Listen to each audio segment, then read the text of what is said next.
isso é 100 vezes mais do que aquilo que eu precisava. Eu não pedi para ninguém, eu não pedi emprestado. Eu simplesmente crio que no reino de Deus a moeda corrente é a fé, e que sem fé você não pode agradar a Deus, mas quando você tem fé, você faz a diferença. Porque Deus não faz acepção de pessoas, mas Deus faz acepção de fé. Porque alguns têm e outros não têm? Porque Deus não faz acepção de pessoas, mas faz acepção de fé. Aleluia! Glória a Deus! Aquelas pessoas que andaram na terra e surpreenderam ao Senhor Jesus com a sua fé, alcançaram grandes milagres. Jesus se surpreendeu com a fé daquele centurião. Jesus se surpreendeu com a fé daquela mulher que tinha a filha endemoniada. Jesus se surpreendeu com a fé da mulher com fluxo de sangue.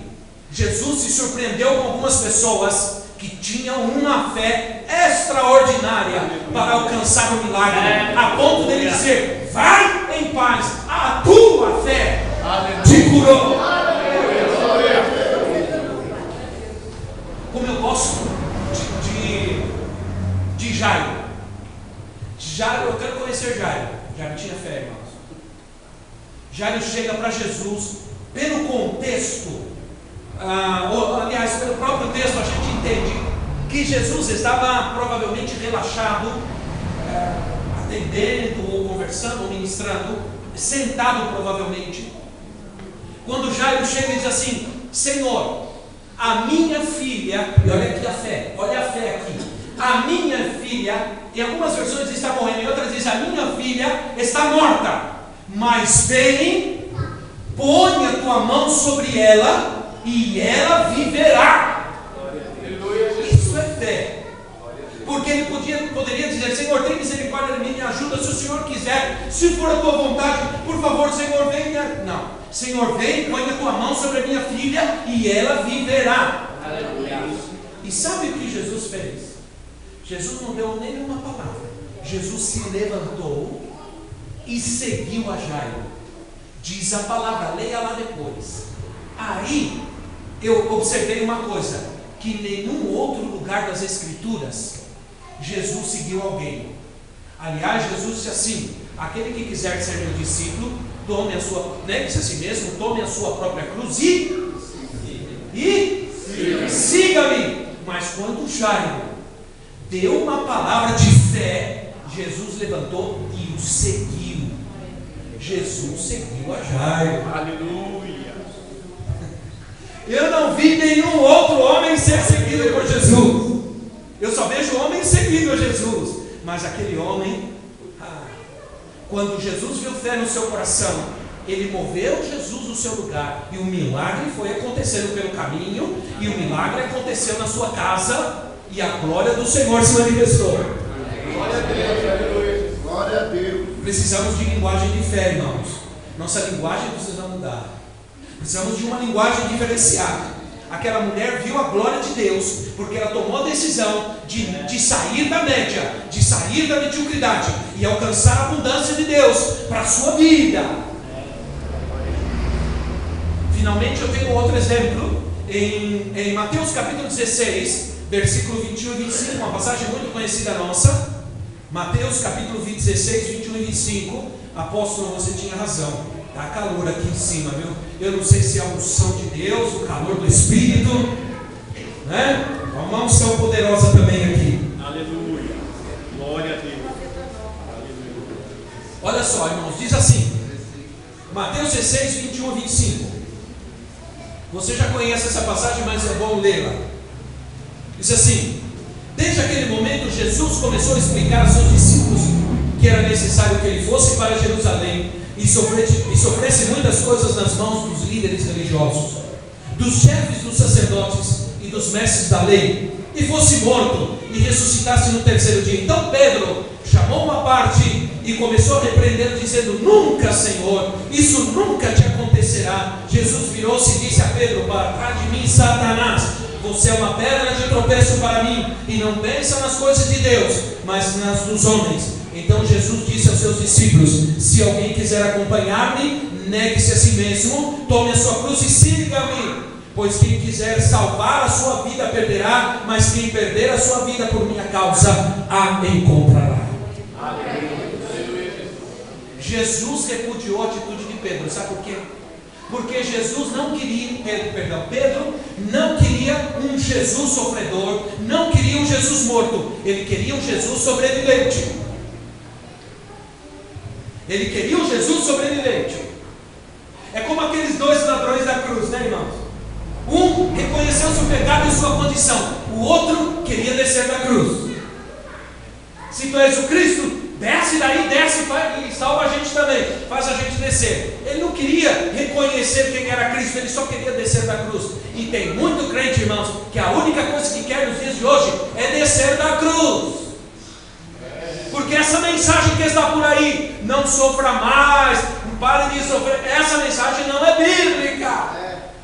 Porque a palavra de Deus diz bem claro para mim que no mundo teremos aflições.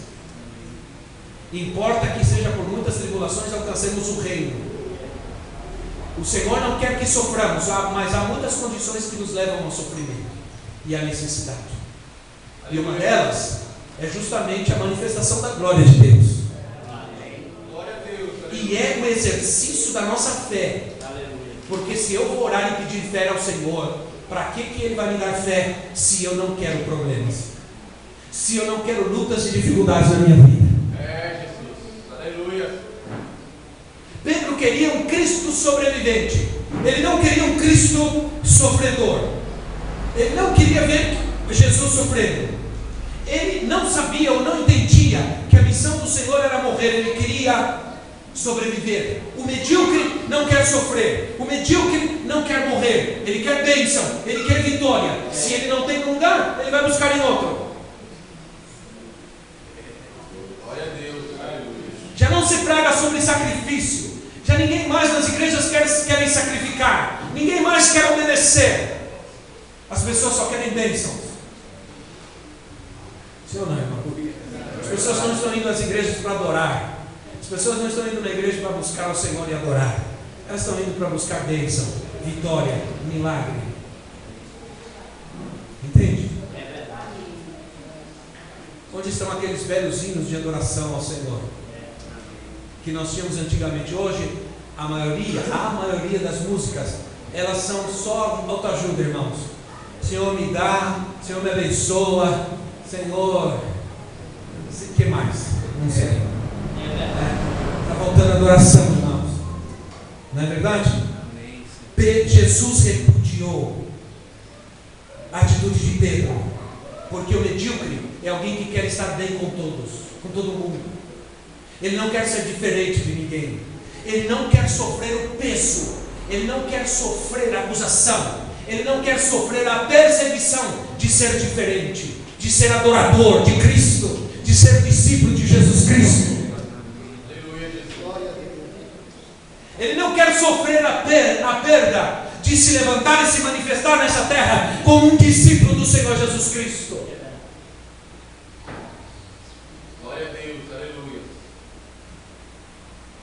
Queridos irmãos, Jesus expulsou Satanás de Pedro, porque pessoas medíocres são pessoas ambivalentes, são pessoas de dois valores, de duas caras, pessoas que querem transitar em dois caminhos, tanto no mundo como na igreja, tanto no mundo como na casa de Deus.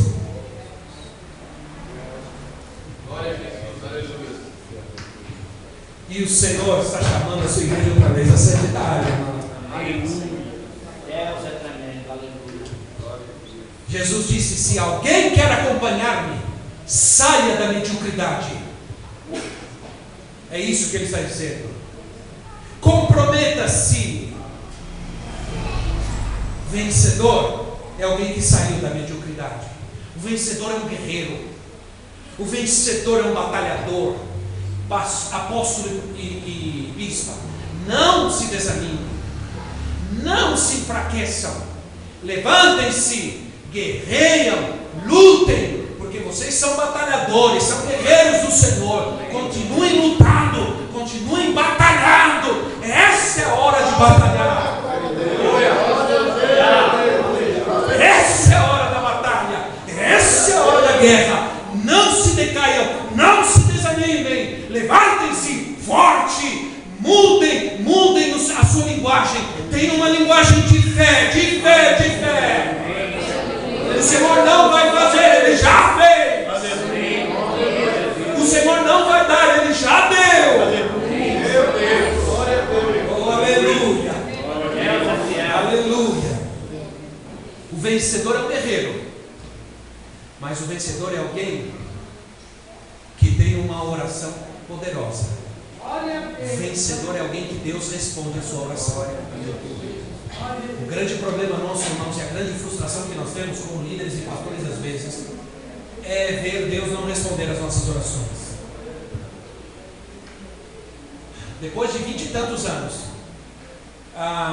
Deus me dando a oportunidade de ir a tantos lugares do mundo e pregar a palavra, eu me frustrei uns dias atrás. Porque nós tivemos uma série de ataques em nosso ministério tão grande. Nossa igreja, nós perdemos 2 crianças, um bebê lindo de um casal de jovens da igreja de 1 ano, que 4 ou 5 dias foi atacado por uma meningite e morreu. Eu fui no hospital orar por ele, e eu orei com muita fé, mas não orei como deveria orar, eu creio, e Deus me falou isso. Depois, outra menina de 8 anos de idade perdemos com leucemia. Um dos nossos pastores está com câncer. Um dos nossos líderes teve 3 AVCs, está na cama, totalmente imobilizado, vegetando. E eu entrei em crise. Sabe por quê? Eu quero dizer uma coisa para vocês, irmãos. Quantos de nós, sejamos sinceros, quantos de nós já tivemos a coragem de orar por um morto no caixão e dizer: levanta daí em nome de Jesus? Irmãos, poucos de nós podemos dizer: eu já fiz isso. Porque na verdade, quando chegamos a um lugar de morte, simplesmente nos conformamos e dizemos: o Senhor levou.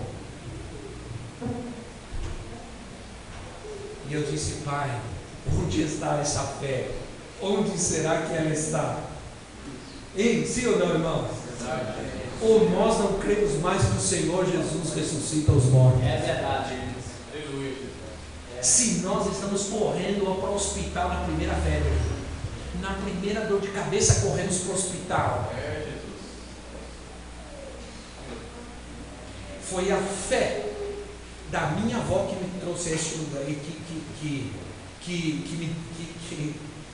que colaborou, vamos dizer, foi a fé da minha avó, querida avó, que me permite estar aqui hoje.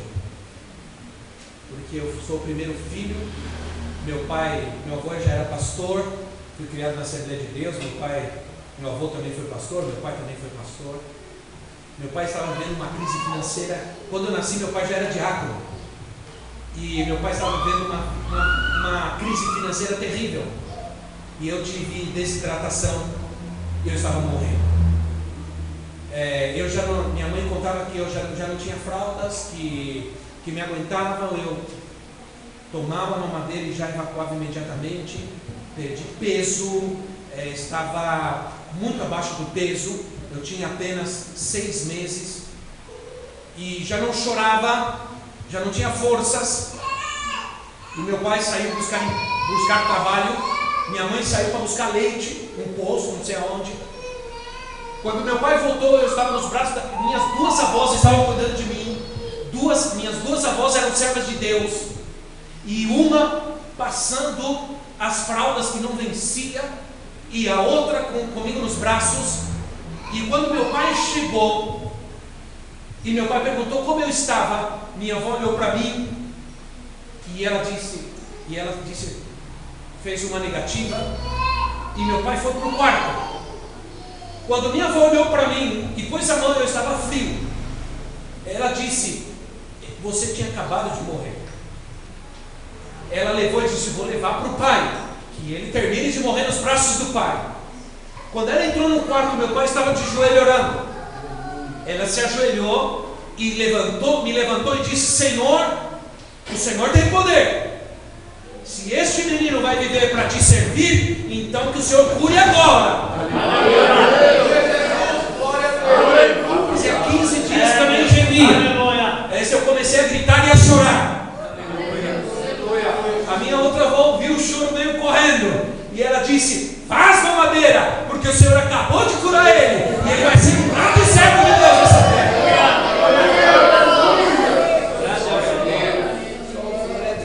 Então, irmãos, eu não estou aqui porque sou melhor que ninguém, não. Eu só estou aqui cumprindo o propósito de Deus na minha vida. Isso eu vou onde Ele me mandar. Eu só estou cumprindo o propósito pelo qual Ele me deu vida. E se um dia eu tiver que deixar de fazer, pregar a sua palavra e ministrar, eu morro. Porque eu só vivo para isso.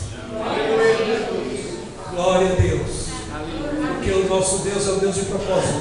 Apóstolo, se você não for embora, apóstolo, é porque ainda Deus tem propósitos grandes para a tua vida.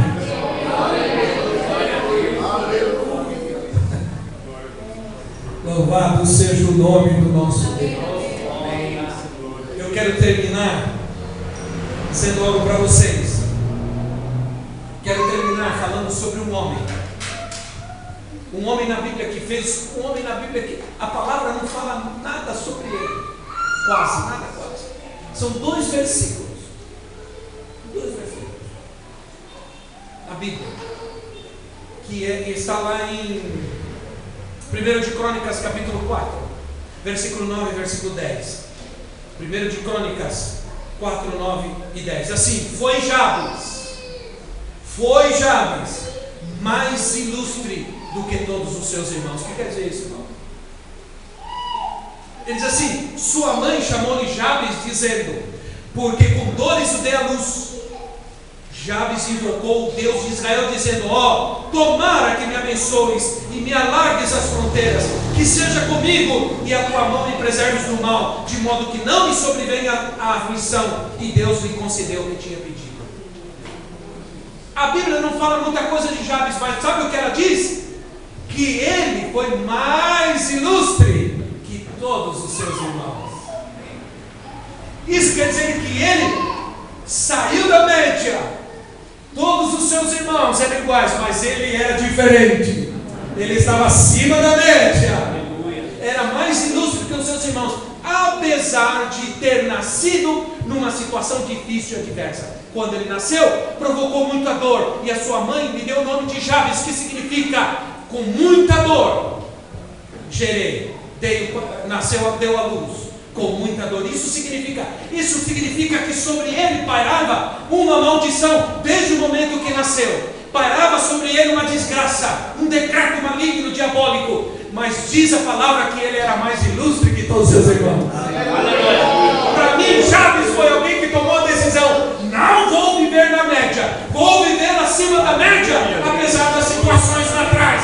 Não vou olhar para trás, não vou aceitar as maldições, não vou aceitar as imposições do inimigo, não aceitarei meu passado. Eu sou mais ilustre que todos aqueles que estão ao meu redor.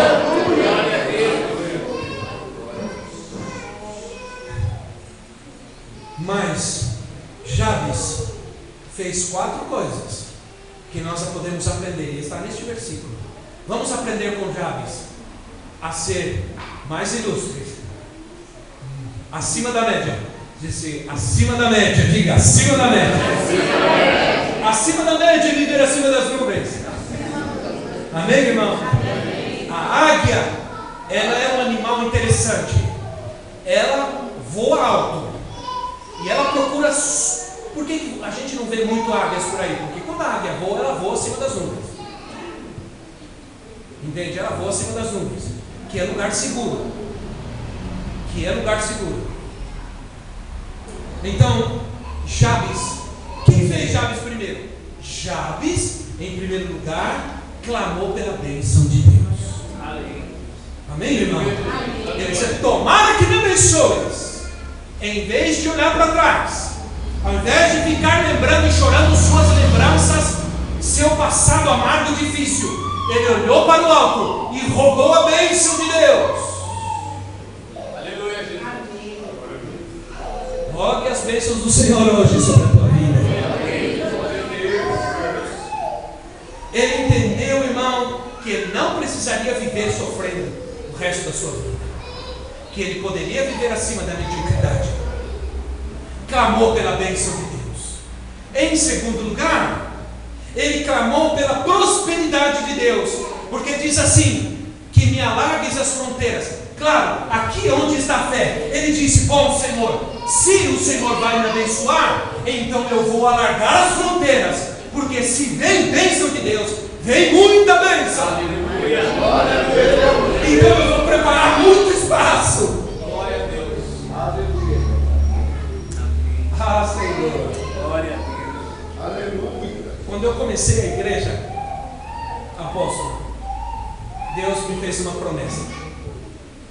Eu estava um dia, eu comprei, nós estamos saindo do lugar onde nós estávamos, na casa do meu sogro. Comecei na sala da casa dele, e nós alugamos um localzinho no primeiro andar, na Avenida de Andrade, menor que esse, mais estreito, menor e tudo, não tinha nem sala. Só que nós alugamos só para a gente se reunir, porque não cabia mais na casa. O meu sogro, que era pequena, eu tinha acabado de chegar de Guatemala, não tinha nem onde morar direito, e Deus me fez uma promessa de quantas cadeiras eu colocasse ia encher. Aí nós saímos da casa do meu sogro e comprei 50 cadeiras e fomos para aquele local. Não distribuí um folheto, não fiz nenhuma propaganda, nada. Nós só colocamos as cadeiras lá e começamos as reuniões. Num domingo, nós fizemos isso no sábado. No domingo foi a nossa primeira reunião. Vai começar o culto, daqui a pouco eu começo. No primeiro andar, eu começo a ver gente subindo. Eu falei: mas de onde está vindo toda essa gente, meu Deus do céu? Quem chamou todo esse povo? Fui lá fora olhar para ver se não tinha nenhum ônibus. Alguém trouxe um ônibus aí em algum lugar. No primeiro domingo, todas as cadeiras estavam cheias. Aleluia, Jesus. Aí nós viemos aqui para a Rua de Lutifala, porque não cabia mais lá. Rescindi o contrato, vim para cá, comprei 150 cadeiras. E coloquei o salão enorme, as cadeiras só vinham nem a metade das cadeiras. Aí nós éramos 50 pessoas. No primeiro domingo, começou o culto e todas as 200 cadeiras estavam lotadas. Glória a Deus. Aleluia. Eu não sabia de onde tinha vindo essa gente, mas havia uma promessa de Deus. Amém. Faz tempo que nós estamos onde nós estamos, porque não encontramos um lugar maior. Mas eu tenho orado ao Senhor: dá um lugar maior para caber mais cadeiras, Senhor. Nós temos aqui 703 cadeiras, temos 2 cultos lotados, e eu preciso de um lugar maior para colocar mais cadeiras, Senhor, porque quanto mais cadeira, mais gente. Você precisa de mais espaço.